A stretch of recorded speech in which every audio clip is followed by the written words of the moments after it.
Siðfræðistofnun skipuleggur málstofu á hugvísindaþingi sem heitir Andspænis dauðanna og fjallar ákvarðanatöku við lok lífs.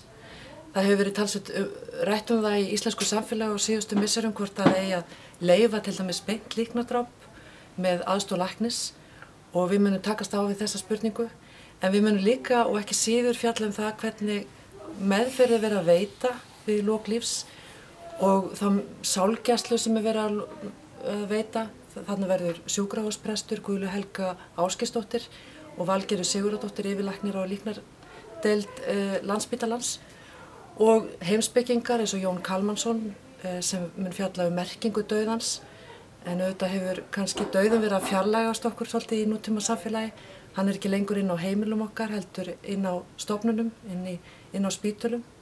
Guðmundur Heiðar Frímannsson, prófessor á Akureyri, mun fjalla líknardráp og út frá löggjöf í öðrum löndum og Ástríður Stefánsdóttir, heimspekingur, siðfræðingur og læknir ætlar að fjalla stöðu læknisins í þessari umræðu.